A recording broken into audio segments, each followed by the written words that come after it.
వేకువ వాక్యము the first word. తెల్లవారుజామున యెషయా గ్రంథము 41వ అధ్యాయము 16వ వచనం చివరి మాట. నీవు యెహోవాను బట్టి సంతోషించెదవు. విశ్వాసులు రెండు రకాలుగా మన జీవితాల్లో చూస్తూ ఉంటాము. మొట్టమొదటిది మనుషులను బట్టి జీవించేవారు, రెండవది దేవుణ్ణి బట్టి జీవించేవారు. ఇంకా చెప్పాలంటే యెహోవాను బట్టి. మన దేవునికి ఉన్న ఆ గొప్ప పేరు యెహోవా. యెహోవా యెహోవా అనే మాట గురించి ఒక భక్తుడు ఇలా అన్నాడు. అంటే ఎంతైనా, ఏదైనా. హో అంటే ఆయన మహోన్నతమైన వాడు అని. వా అంటే ఆయన వాత్సల్యత కలిగిన వాడు అని. ఇంకా మన దేవుని గురించి ఎంత వర్ణించినా అది తక్కువే. నీ జీవితంలో నువ్వు ఆధారపడాల్సింది యెహోవా, నువ్వు నమ్ముకోవాల్సింది యెహోవా. దావీదు కూడా గొల్యాతు మీదకి వెళ్తున్నప్పుడు మొదటి సమూయేలు గ్రంథం 17వ అధ్యాయంలో మనం చూస్తే, నేను యెహోవాను బట్టి నీ మీదికి వస్తున్నాను అని గొల్యాతుతో చెప్తున్నాడు. ఒక రకంగా గొల్యాతుతో యుద్ధం చేసేది దావీదు, కానీ పేరు మాత్రము యెహోవా యెహోవా యెహోవా అంటున్నాడు. ఈ దినాన నీ పేరును బట్టి, మనుషుల పేరును బట్టి నువ్వు ఏమీ సాధించలేవు. దేవుని పేరును బట్టి మాత్రమే నువ్వు ఏదైనా చేయగలవు. ఆ గొప్ప పేరు నీ జీవితంలో నువ్వు ఉపయోగించుకో.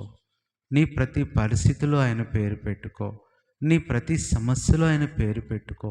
ఇంకా చెప్పాలంటే నీ పేరుతో నువ్వేదైతే సాధించలేకపోయావో, పొందలేకపోయావో, ఈ దినమే దేవుని పేరుతో వెళ్ళు. దేవుని పేరుతో బయలుదేరు. దేవుణ్ణి బట్టి నువ్వు ప్రయత్నం చేయి. తప్పనిసరిగా దేవుడు నీకు సహాయం చేస్తాడు. అందుకనే మనం చూస్తే ఇక్కడ యెహోవాను బట్టి అనే అనుభవంలో దేవుని వాక్యంలో నుంచి 7 విషయాలు మనం చూడవచ్చు. దానియేలు, అలాగే దావీదు, యోబు, పౌలు, ఎంతోమంది భక్తులు వారి జీవితం అంతా కూడా వారిని బట్టి, మనుషుల్ని బట్టి వారు జీవించలేదు, కానీ దేవుణ్ణి బట్టి జీవించారు. ప్రియ సహోదరి సహోదరుడా, నిన్నటి వరకు లేదా రాత్రి వరకు కూడా మనుషుల పేరే నమ్ముకొని, మనుషులను బట్టే నడుస్తూ, మనుషుల మీదే ఆధారపడి ఉన్నావేమో. మనుషులు నీ పరిస్థితులను మార్చలేరు. మనుషులు నీ కుటుంబాన్ని మార్చలేరు. మార్చగలిగిన దేవుడున్నాడు. కాబట్టి దావీదు జీవితంలో యెహోవాను బట్టి అనే అనుభవంలో ఎలా ఉన్నాడు, అలాగ మనం కూడా యెహోవాను బట్టి ఎలా జీవించాలనేది దేవుని వాక్యం మనకు స్పష్టంగా చెప్తుంది. మొట్టమొదటిగా చూస్తే మొదటి సమూయేలు గ్రంథం 30వ అధ్యాయము 6వ వచనం చివరి మాట. దావీదు తన దేవుడైన యెహోవాను బట్టి ధైర్యము తెచ్చుకొనెను. ప్రియులారా, దావీదు యెహోవాని బట్టి ధైర్యం తెచ్చుకున్నాడు. మా అన్నలు ఉన్నారు, వాళ్ళు సైనికులుగా పనిచేస్తున్నారు. మా నాన్న ఉన్నాడు, ఆయనకి ఊర్లో ఎంతో పేరుంది. నాకు బలముంది, నేను ఎన్నో జంతువులను, మృగాలను చంపాను అని వేటిని బట్టి కూడా దావీదు ఆలోచించట్లేదు, కానీ తన ధైర్యమంతా దేవుడే. ప్రియ సహోదరుడా, సహోదరి, ఎందుకు కృంగిపోతున్నావు? ఎందుకు బలహీనమైపోతున్నావు? దేవుణ్ణి బట్టి ధైర్యం తెచ్చుకో. రెండవ మాట చూస్తే, ఒక విశ్వాసి దేవుని బట్టి ఏ అనుభవంలోకి రావాలి అంటే, 2వ రాజుల గ్రంథం 18వ అధ్యాయము 30వ వచనములో, యెహోవాను బట్టి మిమ్మును నమ్మించి. ఇక్కడ మరి ఒక శత్రు రాజు అయిన, సైన్యాధిపతి అయిన వ్యక్తి చెప్తున్నప్పటికీ కూడా ఇది నిజమే. యెహోవాను బట్టి నమ్మకం. ఎవరిని నమ్మటానికి వీల్లేదు, కానీ నీ దేవుణ్ణి నమ్ము. నీ కార్యాన్ని దేవునికి అప్పగించు, ఆయన సహాయం చేస్తాడు. ఇది రెండవది, యెహోవాను బట్టి నమ్మకం. మూడవది అదే వచనము 2వ రాజులు 16:30లో మనం చూస్తే 18:30లో అక్కడ యెహోవాను బట్టి మిమ్మును నమ్మించి యెహోవా మనలను విడిపించును. మూడవది యెహోవాను బట్టి విడుదలుంది.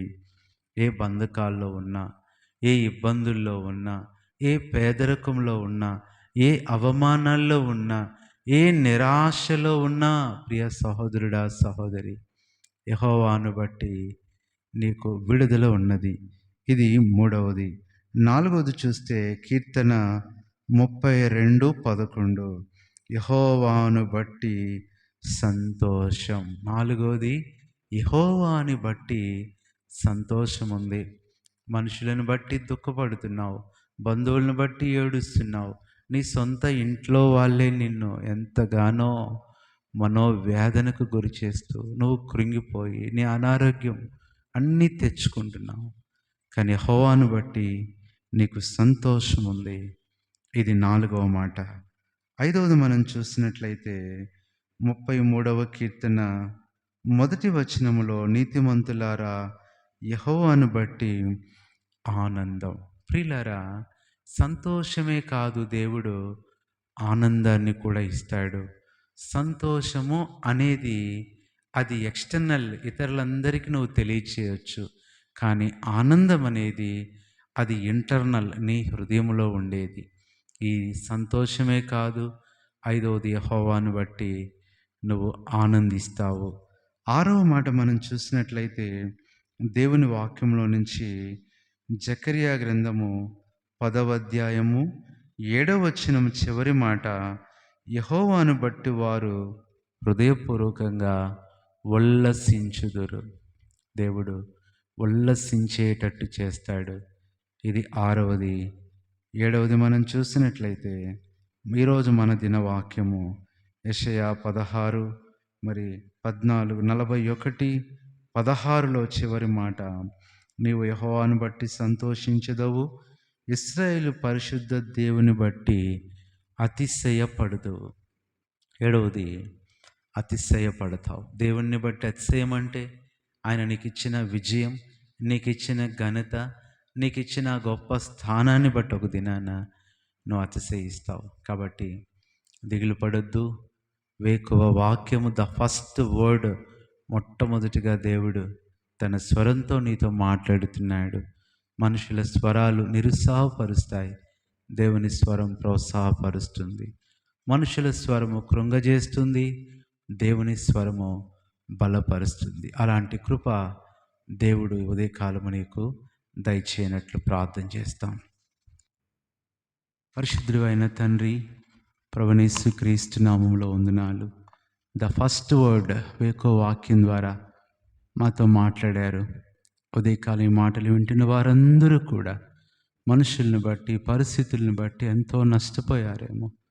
ఇప్పుడే యెహోవాను బట్టి 7 అనుభవాలు వారి జీవితంలో దయచేయమని ప్రభువైన యేసుక్రీస్తు నామంలో ప్రార్థిస్తున్నాము తండ్రి, ఆమేన్. మన తండ్రి అయిన దేవుని ప్రేమ, మన ప్రభువైన యేసుక్రీస్తు కృప, పరిశుద్ధాత్మ అన్యోన్య సహవాసం మనందరికీ దినమంతా తోడయుండి నడిపించునుగాక, ఆమేన్. ప్రభువైన యేసుక్రీస్తు నామంలో ఈ ఉదయకాలం మీ అందరికీ వందనాలు. Praise the lord.